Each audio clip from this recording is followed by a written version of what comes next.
आपण या ठिकाणी स्टडी करणार आहोत third division of the fungus which is called बॅसिडिओमायसेट्स.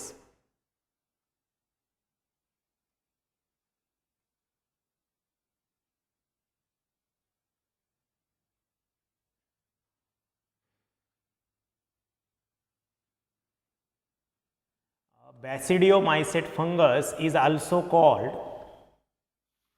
the club fungi.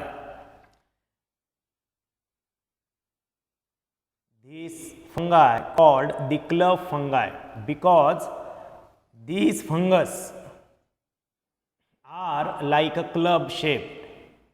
म्हणजेच तुम्हाला इथे लक्षात ठेवायचं यांना का क्लब फंगस म्हणतात तर त्याचे इमेजेस दाखवल्यानंतर तुमच्या लक्षात येईल. तर पहा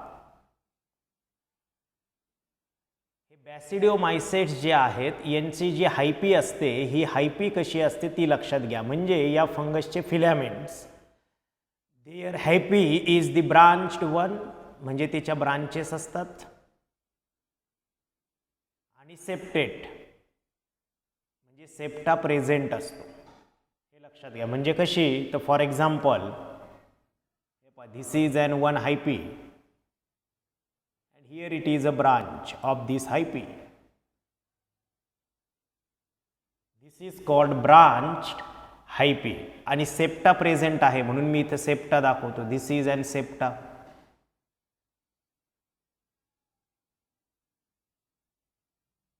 तर याला म्हणायचं ब्रांच सेप्टेट हायपी. तर अशा पद्धतीचे हायपी या बॅसिडिओमायसेट्स फंगसमध्ये आपल्याला पाहायला मिळते.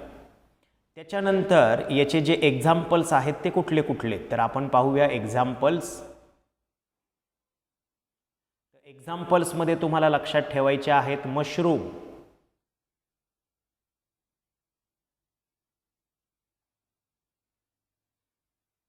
आता मशरूम पण कुठल्या प्रकारचा आहे त्याचं नाव आहे ॲगॅरिकस. तुम्हाला त्याची इमेज दाखवतो पहा.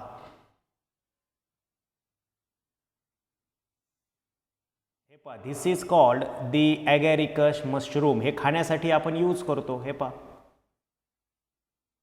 हे मशरूम याला काय म्हणायचं ॲगॅरिकस. कुठल्या कॅटेगरीमध्ये येतं हे बॅसिडिओमायसेट्समध्ये. ठीक आहे.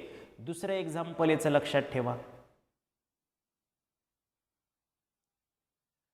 Bracket fungi.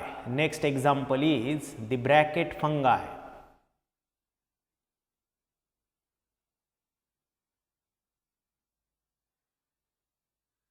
ब्रॅकेट फंगाय आणि ब्रॅकेट फंगायलाच म्हटलं जातं Ganoderma. Bracket fungi is called गॅनोडर्मा.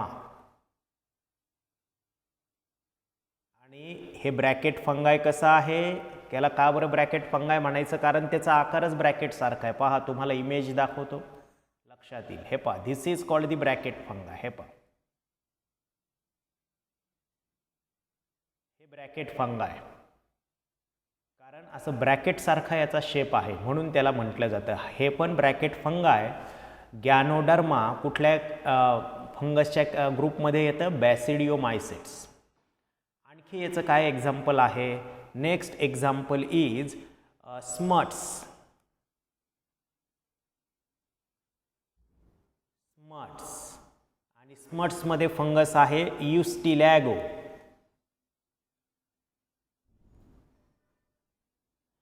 आता ही स्मट्स म्हणजे काय तर झाडाची जी पानं असतात किंवा आपलं जे काही पीक असतं त्या पिकांवरती मग उदाहरणार्थ मक्याचं कणीस असेल किंवा झाडाची पानं असतील त्याच्यावरती हे व्हाईट कलरची अशी पावडरसारखी ही फंगस ग्रो होते. लक्षात घ्या. For example I just draw here the leaf of the plant.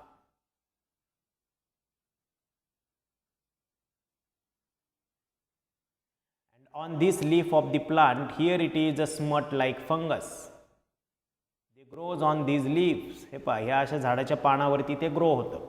ही बुरशी त्याला स्मट्स म्हटलं जातं. त्याच्यानंतर सेकंड एक्झाम्पल आहे. Next example is rusts. आणि रस्टसाठी जी फंगस आहे बॅसिडिओमायसेट्स तिचं नाव आहे पिक्युनिया किंवा किंवा त्याला म्हटलं जातं पिक्युनिया. मग आता ही पिक्युनिया कशी आहे तुम्हाला दाखवतो, पहा. त्याची इमेज तुम्हाला मी दाखवतो.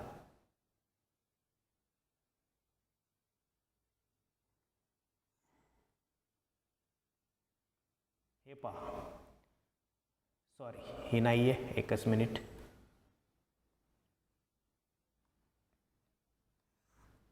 हे पहा, धिस इज द पिक्युनिया. हे पहा, हे अशा पद्धतीची रस्ट म्हणजे तांबूस रंगाची अशी ही फंगस असते, झाडाच्या पानावरती ग्रो होते. तर अशा पद्धतीने बॅसिडिओमायसेट्स जे आहेत त्यांच्यामध्ये तुम्हाला एक्झाम्पल्स कुठली कुठली लक्षात ठेवायची ते नीट लक्षात ठेवा. एक तुम्ही लक्षात ठेवा मशरूम, सेकंड तुम्ही लक्षात ठेवा इथे झाला स्मट्स, थर्ड तुम्ही लक्षात ठेवा ब्रॅकेट फंगाय, त्यालाच म्हटलं जातं गॅनोडर्मा, आणि fourth one rust which is called that is Puccinia. ठीक आहे, तर अशा पद्धतीचे हे बॅसिडिओमायसेट्स आहेत. ठीक आहे, तर काय लक्षात ठेवायचं आहे तुम्हाला बॅसिडिओमायसेट्समध्ये? These fungus called club fungi. There hyphae is, hyphae कशी आहे तुम्हाला काय दिसतं इथं, मी लेबल पण केलेत. हे पहा, हे काय आहेत, ब्रांचेस. म्हणून इथे मी हायपी कशी मेन्शन करतोय, branch.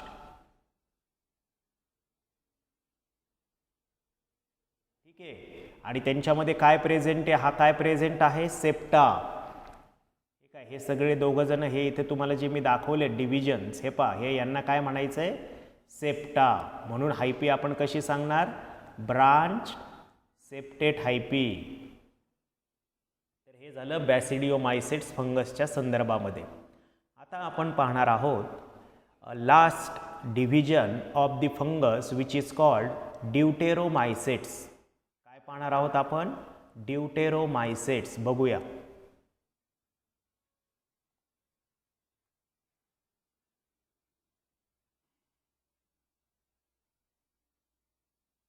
Fourth category or the division of the fungus which is called deuteromycetes.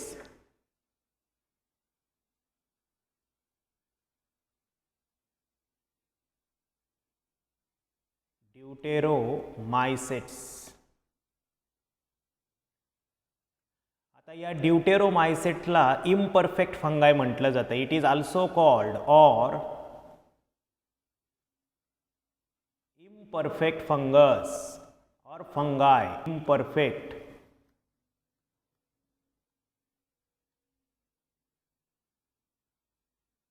fungi. तुम्हाला प्रश्न पडेल का बरं याला इम्परफेक्ट फंगाय म्हणायचं, because this fungus only reproduce asexually. हे तुम्ही लक्षात ठेवा. म्हणजे हिचं रिप्रोडक्शन फक्त असेक्शुअलीच होतं. जर हिचं रिप्रोडक्शन सेक्शुअली सुद्धा झालं असतं तर आपण याला परफेक्ट फंगाय म्हटलं असतं. आता ज्या बाकीच्या फंगस आहे म्हणजे आपण बॅसिडिओमायसेट्स आत्ता मी तुम्हाला दाखवले, ते काल आपण पाहिलं अस्कोमायसेट्स, फायकोमायसेट्स, या परफेक्ट फंगाय. का बरं, because these fungus reproduce sexually as well as asexually, but the deuteromycetes fungus only reproduce asexually. Why this is called imperfect fungi? त्याच्या मागचं कारण मी तुम्हाला सांगतो. because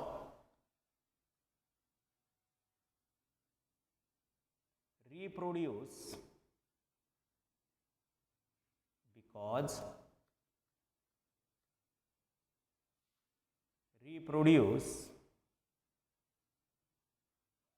only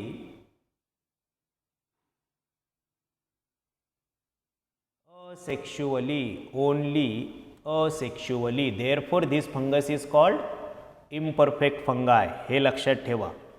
मग याची एक्झाम्पल्स कुठली कुठली आहेत ती तुम्हाला मी इथे सांगतो. फर्स्ट आहे अल्टरनॅरिया.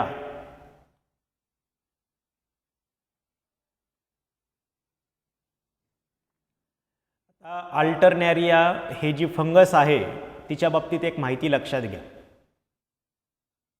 ही शक्यतो डिसीज कॉज करते, म्हणजे झाडांना किंवा पिकांना याच्यामुळं नुकसान होतं.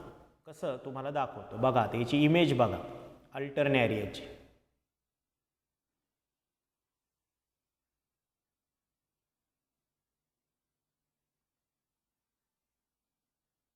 हे पहा, this is called the Alternaria fungus. हे पहा, हे अल्टरनॅरिया आहे.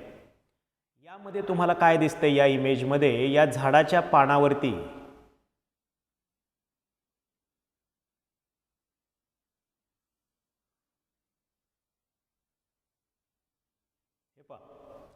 इथे तुम्हाला काय दिसतंय की झाडाच्या पानावरती असे जे स्पॉट्स असतात, ठीक आहे, हे स्पॉट्स कशाचे असतात? हे बा, ही फंगस आहे, हिला म्हणायचं अल्टरनॅरिया. तिचे इमेजेस आहेत मायक्रोस्कोपच्या खाली, या इमेजेस घेतलेल्या आहेत, दिसत आहेत तुम्हाला सर्वांना.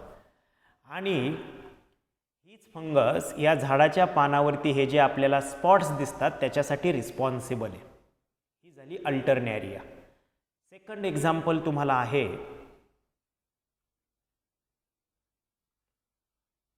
कोलेटोट्रायकम. Second is कोलेटोट्रायकम.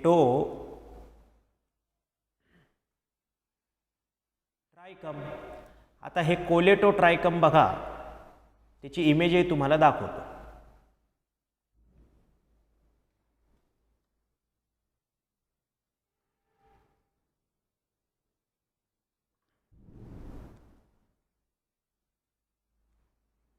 कोलेटोट्रायकम पहा आता कोलेटोट्रायकम कसं आहे ते. तर पहिल्यांदा तुम्ही या इमेजमध्ये काय पाहायचं आहे ते बघा. ही जी कोलेटोट्रायकमची इमेज तुम्हाला मी दाखवली, या इमेजमध्ये तुम्हाला काय दिसतंय, झाडाच्या पानावरती हे स्पॉट्स तुम्हाला दिसत आहेत मोठ्या प्रमाणामध्ये. त्याच्यानंतर ही जी फळं आहेत, आंबा असेल, डाळिंब असेल, ठीक आहे, या फळांवरती पण तुम्हाला बघा, फळं खूप दिवस जर तुम्ही तशीच ठेवली तर फळांवरती सुद्धा तुम्हाला असे डाग दिसतात. किंवा तुम्ही फळाच्या गाडीवरती फळं विकणाऱ्याच्या दुकानात गेल्यानंतर काही अशी सडलेली फळं तुम्हाला दिसतात. आता तिच्यावरती असे जे काळे काळे स्पॉट्स असतात या फळांवरती, ते ॲक्च्युअली या कोलेटोट्रायकम नावाची फंगस त्याच्यावरती ग्रो होते, त्याचे असतात. ठीक आहे. मग घरीसुद्धा बघा, जर तुम्ही काही फळं आणलेली असताल तर त्याच्यावरती तुम्हाला जेव्हा असे हे छोटे छोटे स्पॉट्स दिसतात ते त्या बुरशीचे असतात. आता ही बुरशी कशी दिसते तर तुम्हाला त्याची मी इमेज दाखवतो.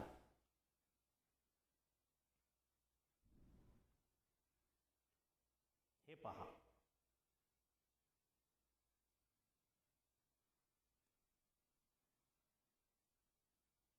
ही आहे कोलेटोट्रायकम. हे पहा, हे आपण जर ही फंगस जर ग्रो केली तर अशा पद्धतीने व्हाईट कलरची आपल्याला ग्रोथ दिसते. मायक्रोस्कोपच्या खाली जर आपण ही फंगस पाहिली तर हे पहा, तिचे हे फिलॅमेंट्स आहेत. हे पहा, ही मायक्रोस्कोपच्या खाली अशी दिसते ही फंगस. हिला म्हणायचं कोलेटोट्रायकम बुरशी, की ज्याच्यामुळं फळं किंवा झाडाची पानं ही सडायला लागतात, खराब व्हायला लागतात.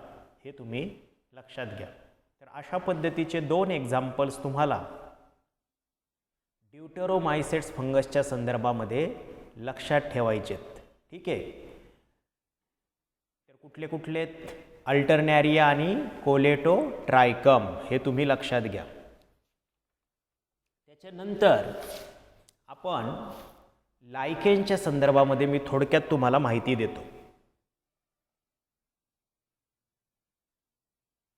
नंतर आपण किंगडम ॲनिमॅलिया पाहू. कालच मी तुम्हाला सिम्बायोटिक फंगसचं एक एक्झाम्पल सांगितलं, ते म्हणजे लायकेन. तर पहा, आपण आजच्या लेक्चरमध्ये लायकेनच्या संदर्भात थोडक्यात पाहणार आहोत.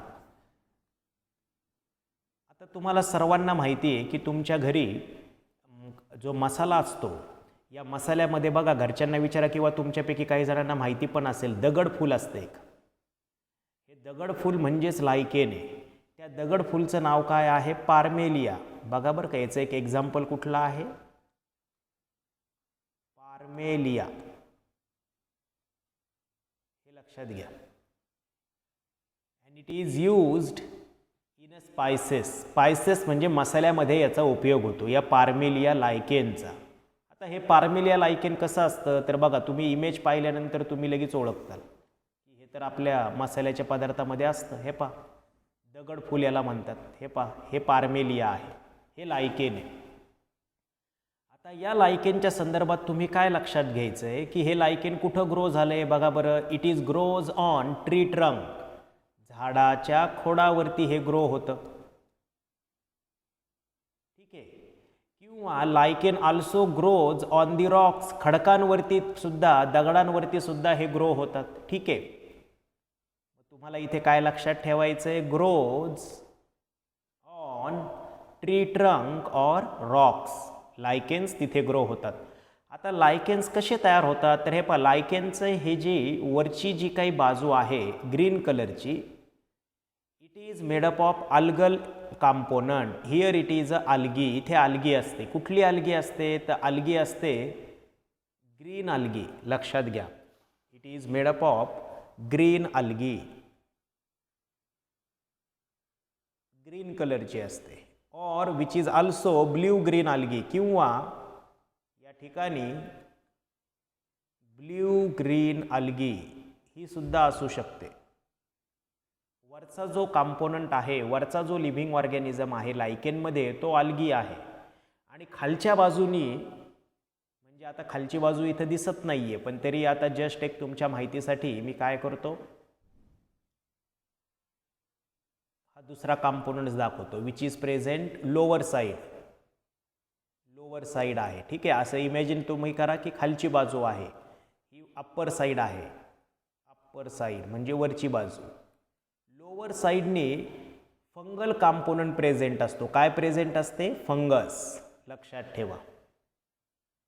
तर आणि ही फंगस शक्यतो कुठल्या कॅटेगरीमधले असते? दिस फंगस इज फ्रॉम द मायकोबायोन्स. बघा आता त्याचे अर्थ पण मी तुम्हाला सांगतो समजून. अप्पर साईडला म्हणजे वरच्या बाजूला काय प्रेझेंट आहे तुम्ही लक्षात ठेवणार. On the upper side which component is present? Algae is present.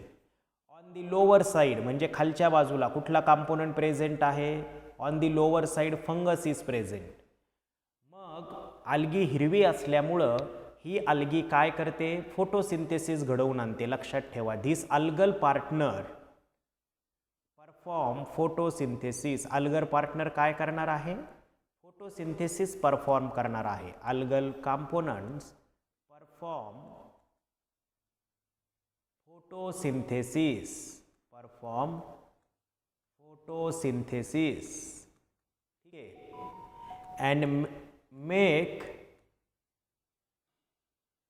Food available the fungal partner. म्हणजे जो फंगल पार्टनर आहे, या फंगल पार्टनरला जे फूड आहे हे कोण अवेलेबल करून देतं? Algal partner. कारण तो फोटोसिंथेसिस करतो. म्हणून algal component of the lichen is also called phycobionts. म्हणून या अल्गल कॉम्पोनंटला काय म्हटलं जातं? Phycobiont. Phyco means perform photosynthesis, plant like. हे लक्षात ठेवा. म्हणून अल्गल कॉम्पोनंटला काय म्हणायचंय? फायकोबायॉन. आणि जो फंगल कॉम्पोनंट्स असतो मग तो कशासाठी आहे? तो काय काम करतो? लक्षात ठेवा. दी फंगल कॉम्पोनंट्स, लक्षात ठेवायचंय, absorb water and minerals. Absorb water and minerals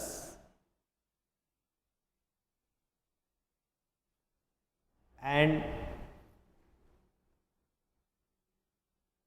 provide space to the algal partner. To the algal partner and therefore it is called. म्हणून या फंगल कॉम्पोनंटला काय म्हणायचं? लक्षात ठेवा, mycobiont. It is called mycobiont. तर अशा पद्धतीने हे दोघं जण अल्गी आणि fungus live together and both derives the benefit. दोघांना पण फायदा होतो. म्हणून लायकेन हे कशाचं एक्झाम्पल आहे? सिम्बायोटिक असोसिएशनचं. Lichen is a symbiotic organism. Why this is called symbiotic organisms? का बरं याला सिम्बायोटिक ऑर्गॅनिझम्स म्हणायचं? कारण दोन लिव्हिंग ऑर्गॅनिझम या ठिकाणी एकत्र राहतात आणि दोघांना सुद्धा फायदा होतो, बेनिफिट्स होतो. म्हणून इथे का बरं यांना सिम्बायोटिक ऑर्गॅनिझम्स म्हणायचं त्याचं कारण सांगतो. Both living organisms live mutually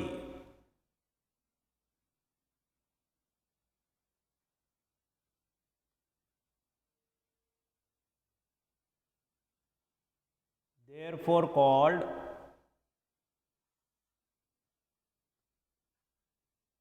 symbiotic association. म्हणून यांना कुठलं असोसिएशन म्हणायचं? Symbiotic association. आणि म्हणूनच त्यांना आपण सिम्बायोटिक ऑर्गॅनिझम सुद्धा म्हणतो, कारण दोन जण एकत्र राहतात आणि दोघांना सुद्धा फायदा होतो. आणि आता आपण बघणार आहोत last topic of this chapter, म्हणजे जेवढा आपल्याला सिलेबसमध्ये आहे किंगडम मोनेरा 2.13, त्याचा हा लास्ट टॉपिक आपण पाहतोय, तो म्हणजे kingdom Animalia. Fifth kingdom ॲनिमॅलिया.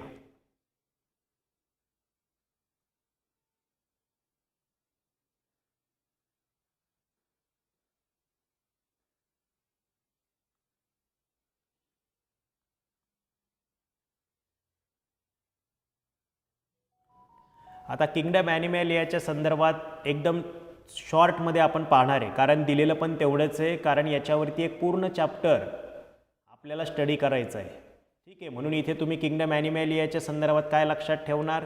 Kingdom ॲनिमॅलियामध्ये कुठले ऑर्गॅनिझम्स येतात? ऑल हेटेरोट्रॉप्स, स्वतः अन्न स्वतः तयार न करणारे, म्हणून त्यांना आपण the kingdom Animalia includes the organisms which belongs to the which category? Heterotrophs. लक्षात ठेवा. Second, they are adopted to the holozoic nutrition. Nutrition कसं असतं? होलोझोइक. आता सांगतो तुम्हाला what is mean holozoic nutrition.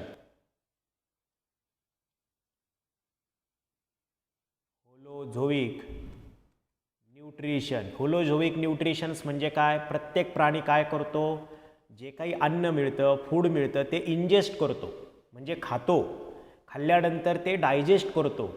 Digest केल्यानंतर त्याचं ॲब्झॉर्प्शन होतं आपल्या सेलमध्ये, आणि उरलेलं अनडायजेस्टेड मॅटर ऑर्गॅनिझम बॉडीच्या बाहेर रिलीज करतो, एक्सक्रीट करतो. हे जे न्यूट्रिशन आहे अशा पद्धतीने की अन्न खाणं, गिळणं, त्याचं डायजेशन होणं, ॲब्झॉर्प्शन होणं आणि उरलेलं अनडायजेस्टेड शरीराच्या बाहेर वेस्ट रिमूव्ह करणं, अशा न्यूट्रिशनला म्हणायचं होलोझोइक न्यूट्रिशन. आपल्याला प्राण्यांमध्ये पाहायला मिळतं. तुम्हाला माहितीसाठी मी सांगितलंय, तुम्ही फक्त हा शब्द लक्षात ठेवायचा की न्यूट्रिशन आहे होलोझोइक. त्याच्यानंतर ॲनिमल्स म्हटल्यानंतर ते काय दाखवणार? हालचाल दाखवणार, मूव्हमेंट दाखवणार. म्हणून तुम्ही लक्षात ठेवायचं they have the capacity of locomotion. Capacity of locomotion.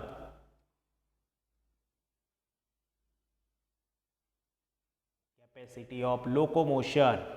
त्याच्यानंतर तो कोणाला इन्क्लूड केलेला आहे? मल्टीसेल्युलर, अनेक सेलपासून बनलेले आहेत, लक्षात ठेवा. It includes multicellular eukaryotic organism. Multicellular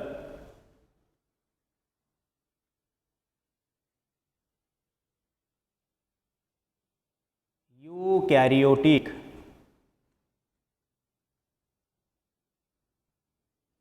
ठीक आहे, हे कसे असते? Multicellular eukaryotic. त्याच्यानंतर नेक्स्ट तुम्हाला लक्षात ठेवायचं आहे की यांच्या सेलमध्ये सेल वॉल पण नसते आणि क्लोरोफिल पण नसतं. क्लोरोफिल पिगमेंट फक्त कोणामध्ये असतं? प्लांट सेलमध्ये असतं. म्हणून तुम्हाला इथे लक्षात ठेवायचं आहे नो सेल वॉल,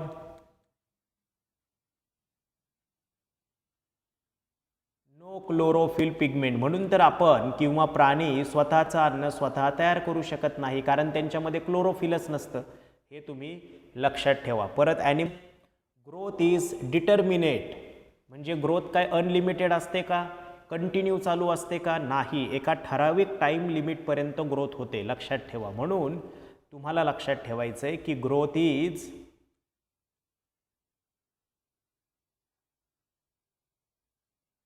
डिटर्मिनेट.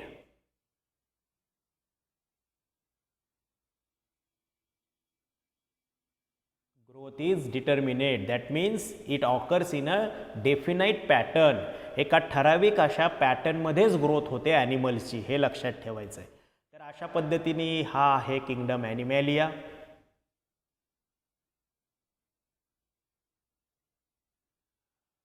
तर या चॅप्टरमध्ये तुम्हाला इथपर्यंतच सिलेबसमध्ये आहे. आणि एक पुढचे म्हणजे दोघं जण आहेत, त्यांना आपण म्हणतो व्हायरसेस, व्हायरस. त्याच्यानंतर आहे व्हायरॉइड्स.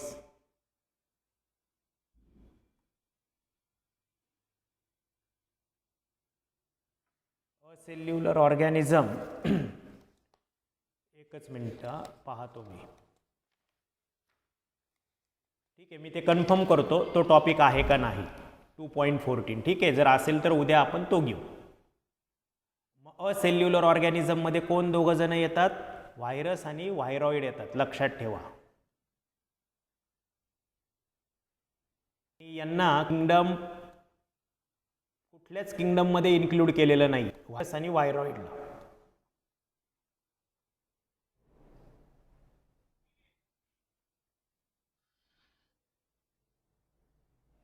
ठीक आहे, मी कन्फर्म करतो की तो टॉपिक आहे का नाही तो.